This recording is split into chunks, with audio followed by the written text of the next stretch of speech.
Hi guys, happy Tuesday. Yeah, happy Tuesday. So, alright, we're gonna go on to supplemental lesson 7. So, if you guys have read the Emerald Tablets of Thoth, then you know what the supplemental tablets are. But this is just a supplemental lesson. So, just a bit more information. So, what do you guys think about that Sigil Magick? The way it just... the complications. Alright, so, at this time, some of you may be thinking that the information, he says, I have presented to you on Kabalistic Talismans is incomplete. Why didn't I mention that the number 6 could be used for the Friendship Talisman, as Tiferet is the 6th Sephirah? We don't know yet. And what about all those other talismans one can see in books and for sale in occult shops, which look nothing like the talismans I have described? So, he says that these are fair questions for which I have 2 answers. First, the ancient Kabbalists made individualized talismans, not mass-produced items. There we go. In fact, some are so individualized that various abbreviated Hebrew inscriptions cannot be interpreted even after years of study. So, certainly you could copy designs from other sources, but the work and time spent in the designing of your own personal talisman is Kabbalistically important. So, something of importance, obviously. Also, many of the pre-fab book talismans have been mutilated and changed over the centuries, making their validity questionable. So second, and more importantly, this course is meant to be an introduction to ceremonial magic, not the final word. So as stated in an earlier lesson, the goal of this course is to allow you to pick up any book on magic, read it, and have enough understanding of it to use what is in the book. So this just empowers all of your other workings. Holy crap. My hair is a little wild today. Wow. Alright, not going anywhere, thank God. So, alright, he says, I have to add that over the past 15 years, highly advanced magic books have been published, which are tremendously difficult for those who do not understand specialized meaning of key words. But being very advanced, it would not be a good idea to start off with them anyway. Obviously. So he says, I have numerous books on talismans, and to present all of the information in those books, all of the sigils, and symbols and ideas, would take hundreds of pages. That'd be okay with me. I love his work. However, I think it's only fair to present to you in these supplements some other symbolic systems for representing planetary influences. Yes, it will be complete, or it will be incomplete, but it will show you where they are derived. If you want, feel free to include them in your talisman making. Alright, so now we have just a bunch of references and just more methods. So the book of, Arbitel, the book of the Arbitel Magic is extremely rare today. I want it. It was first published in Latin in 1575 at Basel. I want it badly now. And published for the first time in English in London in 1655. It is supposed to contain 9 sections, but only 1 remains, or ever existed. So it is known as... I don't know that word, or a book of the institutions of magic. In this work, which is introductory in nature, are given the so-called Olympian spirits. So each with its own character, or symbol. So here is a listing of their names, symbols, and planets to which they correspond. Now we have, I've never heard of a lot of these. Maybe I have, I'm not sure. So we have, Eritron, which is Saturn. We have Phalek, Mars. We have Hageth, Venus. Bether, Jupiter. Och, Sun. Ophiel, Mercury, and Full, the Moon. So you guys can see here, if you want, you can screenshot that. So that is, those are the talismans. If you guys can do that, or if you don't want to, you don't have to. Just crop my face out of the picture, please. Thank you very much. Alright, so other symbols you can use on your talismans include the astrological symbols of the planets and their number. So so which is the same as the number of the Sephira as follows. So we have planet Saturn number 3, and the symbol for Saturn. We have Mars number 5, Venus number 7, the Moon number 9, we all know what the Moon looks like, Jupiter number 4, the Sun number 5 or 6, and Mercury number 8. So we have the planet number and we have the symbol. So notice that there is no planet associated with numbers 1 and 2. So this is because the first two Sephirat are associated with what is called the first swirlings. So, and the belt of the zodiac. Okay, so like the first swirlings of the energies in the cosmos to come together to create, boom. Maybe, I don't know. Some modern Kabbalists do equate these with the outer planets, but this is debatable. Well, everything's debatable with the planets now. So, and there is still too much disagreement to decide for anything other than the ancient sources as given here. So, because of the zodiacs change, all that stuff, which is true, but it doesn't, I don't know. I think that's ridiculous. Don't change the zodiac or Halloween. So you can also see that the talismanic magic chart does not include the 10th Sephira. This is related to the planet Earth and to the magical elements of which our planet is composed. So it is not needed for our system of talisman making. So it would be appropriate to cut your talisman into a shape with the number of sides matching the number of the Sephira, or planet. So the square design is always appropriate, as is the circular design with a hinge, as shown below. So this design looks like a locket. Alright, so we have these designs right here that you can actually, you have the book. So what we have up there, the two circles that kind of look like a locket. We have down here, we have the triangles, and then we have down here, which, yeah, I don't know what that is.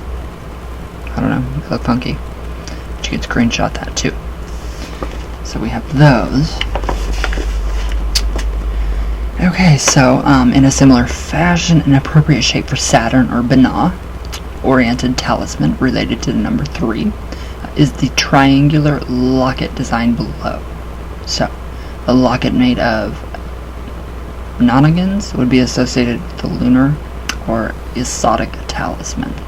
Alright, so all about geomancy.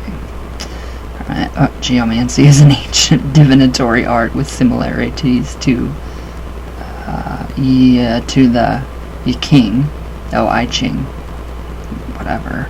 Originally, dots were made at random with a pointed stick in the soil. The number of these dots was then totaled. If the sum was even, 2 dots were made to the side. If the lines of either 1 or 2 dots was thus created. So this process was then repeated several times, followed by more patterns synthesized from combinations of the original patterns. Finally, all of these figures were placed on a horoscope chart and interpreted according to the set of the rules. So, it's interesting. When learning geomancy, it appears complex and difficult. Actually, one becomes quite facile at it with practice. So, the rules of the geomancy are available in several books, including The Golden Dawn by Israel Regardi and The Equinox by Aleister Crowley. Alright, now, each geomantic figure is related to a particular planet. So, by playing Connect the Dots with the figure, you can make a series of designs related to the planets and based on the geomantic symbols. This subject is too complex to discuss fully here. But, he says, I want to give you an idea of what the symbols look like, so you will recognize them in talismans you may see in various pieces of literature and on prefab talismans. So, they're everywhere. Everywhere. Alright, so the figure shown below is the geomantic figure known as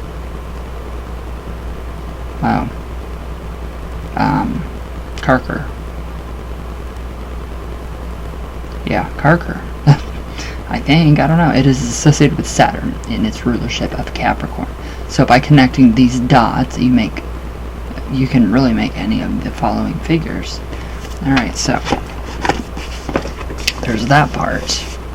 So we have here the dots that were drawn, and then from those dots, playing connect the dots, you could create any of these geomantic figures. Not bad. I mean, it's really not bad. A little different, but I mean. Alright, so when used on talismans, they might be used singly or in groups, as shown in the samples below. So here's another sample of how they might be used, and even more. So I mean, they're pretty neat. So it just shows, you know, a lot more.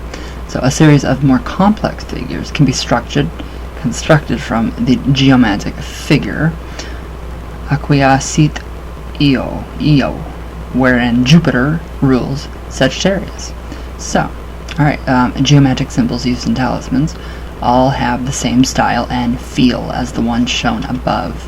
So they are presented here so you can recognize their appearance when you see them. As an example of this, see the book entitled Raphael's Ancient Manuscript of Talismanic Magic. I love talismans. I've always loved them. So it contains many typical talismans, which use the above geomantic type symbols. So it also uses such thing as the written letters of the Enochian or angelic language. For examples of this language, see the Watchtower ritual. So we've already gone into the Watchtower ritual. Alright. There are several other books which have examples which you can use as a basis or as a model for your talisman, such as the Black Pullet and the Suedo 6th to 10th books of Moses.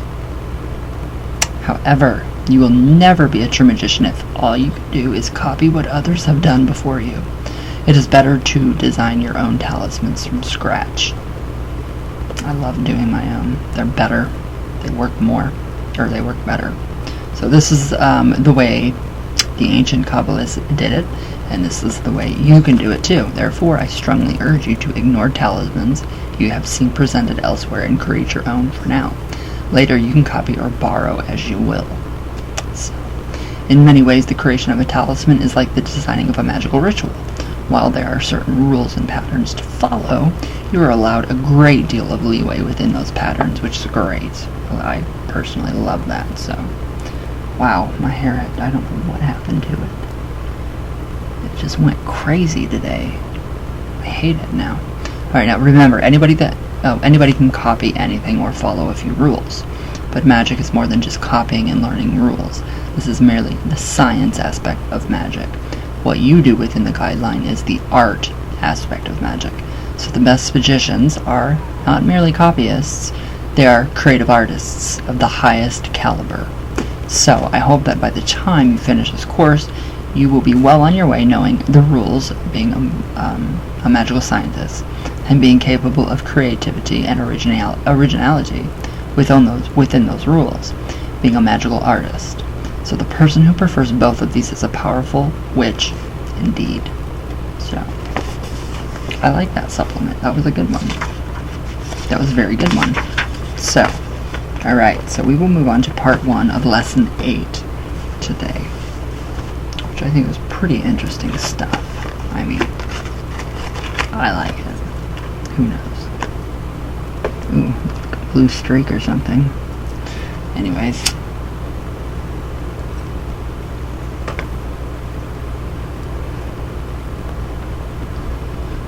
I don't know what I watched last night, but if I wouldn't have eaten an edible, I would have known.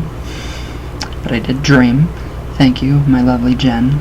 I think it was incision, maybe? I'm not sure. But I did dream that my flesh was falling off my bones like a finely cooked chicken. Thank you. I love you, Jen. Thank you for the small pamphlet on the best horror movies from you, because those are the best, and they are intense. Oh, I love it. I love it. I slept like a baby. So thank you. You are an amazing woman, and I love your guts. Alright. So, part 1, lesson 8. So, in the previous lessons, As in several other lessons, he says, I have indicated that theoretical perfection is not necessary for successful magical work. All you need to do is your best. This is an important consideration, as otherwise there would be even fewer real magicians in the world today. Visualization work would be limited to those with textbook perfect visualization abilities. God, I wish I had that photographic memory, like Sheldon Cooper on The Big Bang. Like a total, like, yeah, that would be awesome. So, where'd I go? Oh, vibration of the names and sacred words would be limited to those with full knowledge of Hebrew, Latin, and Greek, not to mention Egyptian, Chatelaine, Enochian, and other languages, and who are also professional quality singers. Likewise, no talismans would be made, save by artists of the highest rank. That kind of gives me an idea of like the music that we listen to, the bands, their logos. What is that logo saying to you? So, alright, thankfully this is not necessary. What is necessary is that you do your best. But what is that? What is your best? What is your best? So, where did I go? Oh, there I am. Imagine for a moment that you are somebody's superior. Oh, supervisor. They turn in a piece of work to you for your approval. Although it is very good, you believe that the worker is capable of better, and you tell the worker so. So, to this the worker replies with, "This is my best work." You reply that you think the worker is capable of more, and want the worker to do the project over. So, to the pleasure of both of you, the new work is far more superior. Alright, so this is not just some sort of strive to do better philosophy. The fact is that most of us are not even aware of or awake to our capabilities and possibilities. True. More and more people are waking up, though, which is a very good thing, as Martha Stewart would say. And if she's wrong, I will break your kneecaps with a rolling pin. So, where'd I go? I'm joking. I love Martha Stewart. Ever since she teamed up with Snoop Dogg. Huh. Love her. Alright.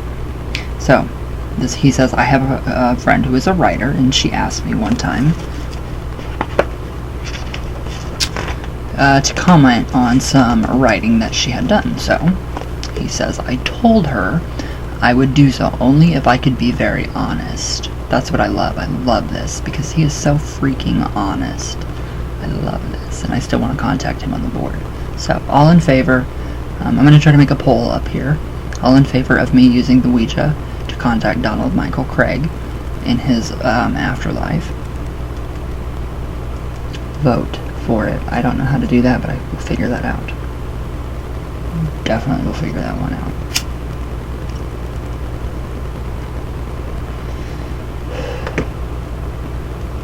Gotta stop smoking. Alright, so, he says, I read the work and gave her my honest opinion. It was awful. But that's the best thing. That's the best thing. So, some of the situations were unbelievable. The dialogue was awkward or inappropriate. I don't think he'd like my love letters from Lucifer too well then. No, he wouldn't. She was furious with me, and I thought she would never speak to me again after my critique. Ooh, we have a very similar personality type, Mr. Michael Kraig. I love it. So, about a week later, I get a call from her. She greeted me with, "You're a mean son of a bitch." Ooh, she told me how she had been up all night upset over what I had said to her. The next day, she had gone to a friend who was a professional writer and asked for his opinion. He apparently agreed with me on several points. She spent hours rewriting the pages. She read them to me over the phone, and I was deeply impressed. She knew her writing was now much better. I still think it is one of the best things I have ever read. I told her simply that I knew she was capable of work as fine as this, and I would not let her get away with doing less than her best. See, now that's the best kind of criticism, the most best kind of constructive criticism. You know, you don't have to drill someone in the ground. You don't have to, verbally beat the hell out of them. Just be honest in a very nice way. There's a nice way to say things, a nice way to be honest. And I think a lot of people have lost that. Alright, so, Likewise, you should not allow yourself to do less than your best. Many times your best is better than you think it can be. True. So strive always to do the very best that you can. So yes, always strive for perfection, but we don't even get perfection, but strive. You're supposed to strive for it. Alright, so if you ever have the opportunity to talk with someone who performs and records music for a living, ooh, this is a good one, because I could do that right now. Ask them if there's anything they know would change on their last album. Having been a musician and knowing many musicians, I will tell you now that to a person, they will each tell you that there are many things they would have done differently. They seek perfection but settle for their best. Alright, take that into consideration. The musicians. Alright, so across my rooms is a pentacle, which I recently made. Quite frankly, it not only is one of the best things I have ever done, but it is also better than most of the similar pentacles I have seen. Some people have told me that it is incredibly well done, but I see the lines, which could be better. The letters, which could be better formed.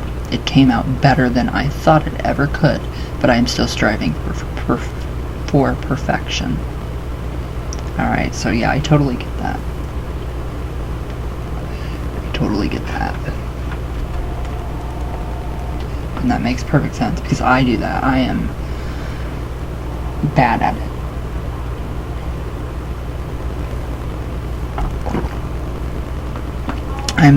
I am just terrible at criticizing my own work. So, alright. Of course, we can never achieve perfection while we are physically alive. I have heard that when craftspeople make Persian rugs, they will always put in a wrong thread somewhere because only Allah is perfect. Oh, well, that's kind of cool. I mean, that makes sense. So I'm not saying that you should make imperfections in your designs for talismans. Rather, strive for perfection.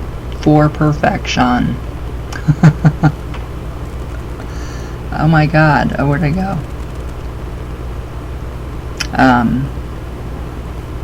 But accept your best. Remember, though, that your best may be far better than you think. So, alright, let's make clear, then, the examples of talismans given in this course are just that, samples. Samples. I feel blurry. There we go. No, I'm not blurry anymore. Alright, so, you can adjust them as you will, adding or subtracting from them according to what you think is right. So, use them as guidelines only. So when you actually construct them, they're no longer samples. They need to be your very best. So, with this in mind, let's look at another sample talisman. So after being out of work for 6 months, Thomas Jones, what a name, has just gotten a new well-paying job. But over the last several months, his debts have piled up. Unless he can get help soon, he may be kicked out of where he lives. The gas, electricity, and phone have already been cut off, and have his car repossessed. Thomas decided that he would need $1,000 to tide him over until his new paycheck started coming in regularly. Notice that in this instance, the desire for money will cover many problems. Thus, in this type of situation, doing a talisman for money is appropriate. So first, you're going to do a tarot divination. So to see the possible outcome, if it's going to be, black magic, or, if it's going to screw everything up. So, the results of this divination are very positive, so a list is made of what figures could be included on the talisman. Alright, so a talisman to obtain $1,000. Keyword, 1,000. Key symbol, 1,000, which would be the money sign. Sephira, her said, planet, Jupiter. Selections from Kabalistic Correspondences page. Sephira number 4. Sephira meaning mercy. Color blue. Chakra heart. God name El. Metal tin. Stone sapphire and amethyst. Archangel Zadikal. English of Sadzikal. Creature unicorn.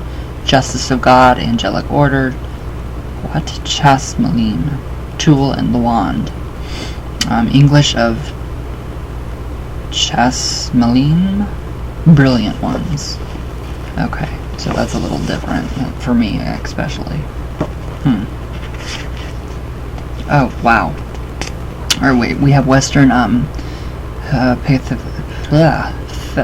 Pythagorean numerology.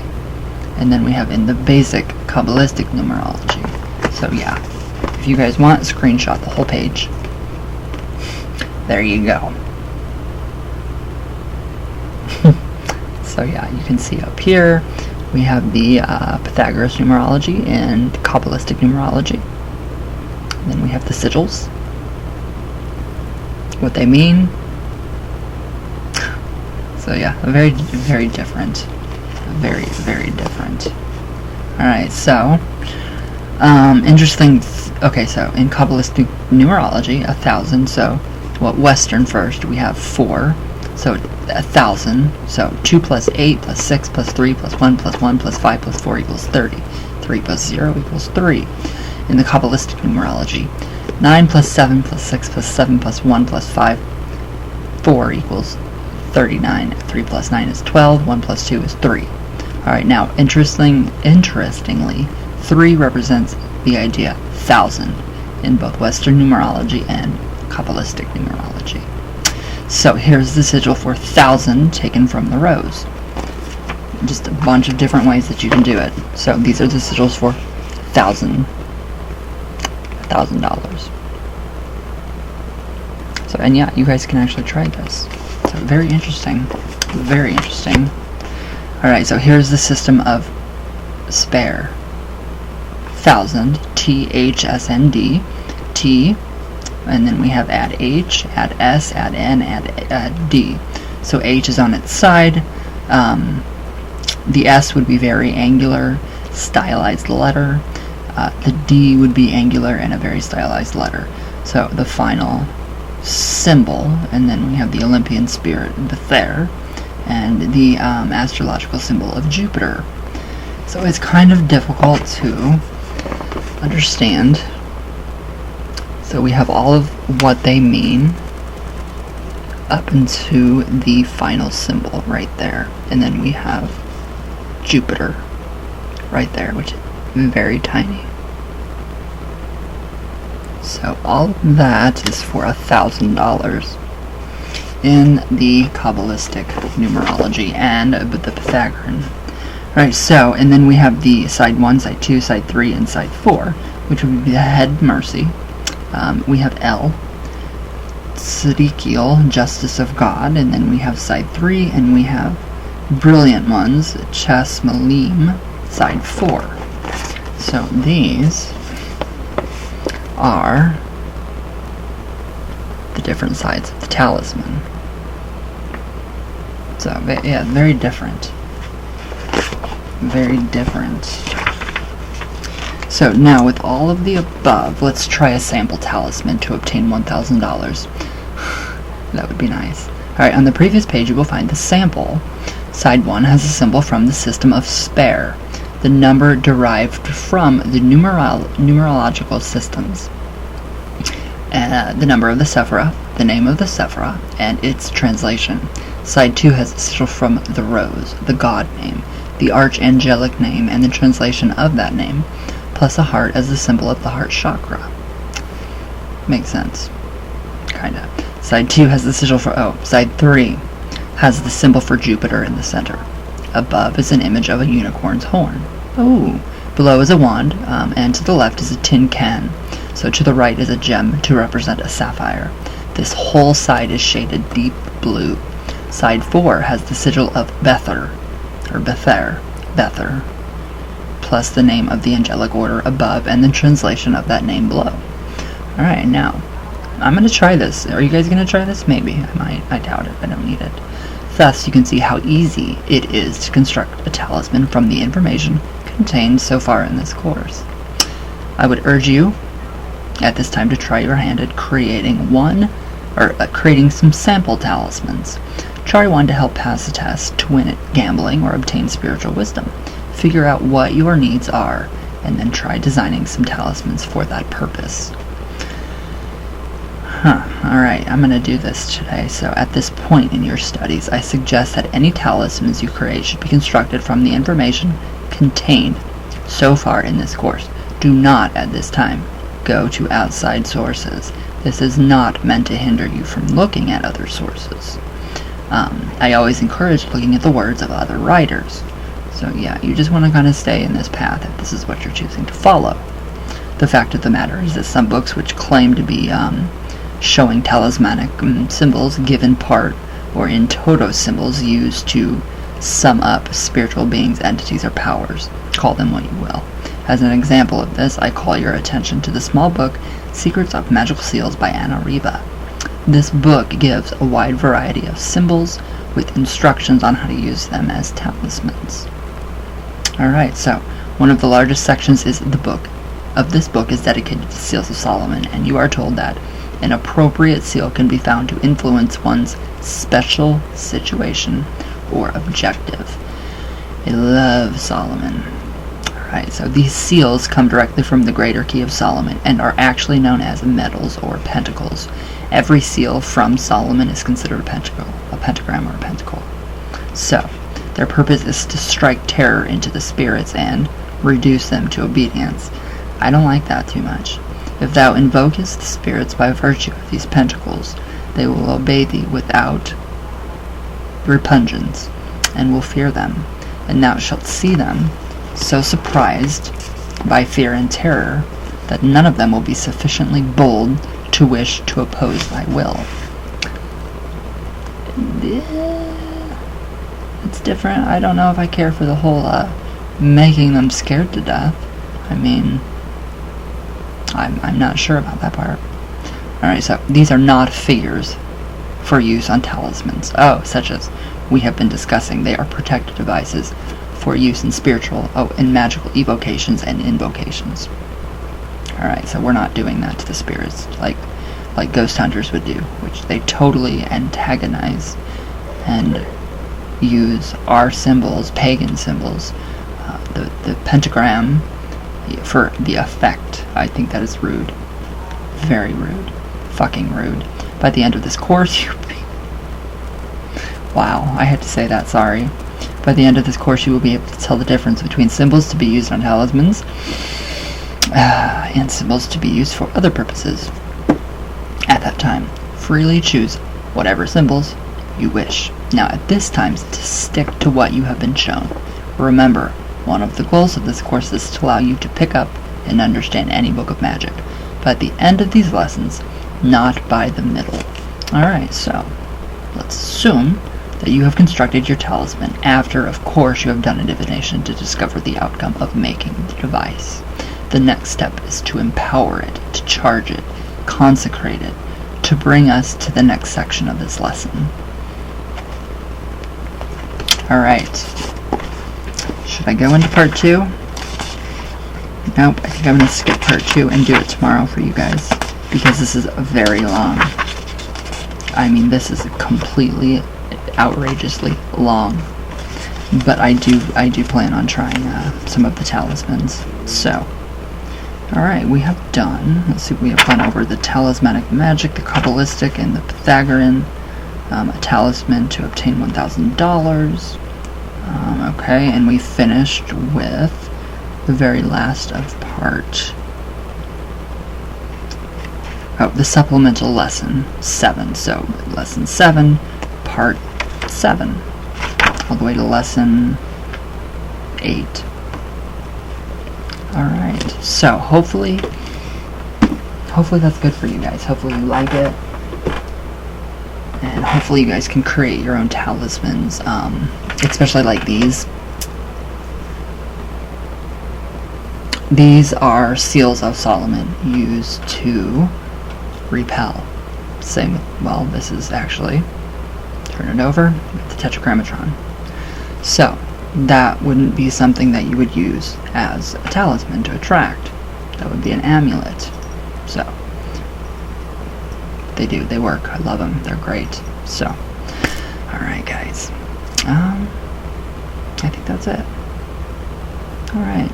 So, how do you guys do your talismans? I would love to know. So, alright guys. I will see you all tomorrow. I love you all with all my heart. All the way from Venus, all the way back down. And I will see you guys tomorrow, and I hope you enjoy. Thank you guys for watching. I love you all.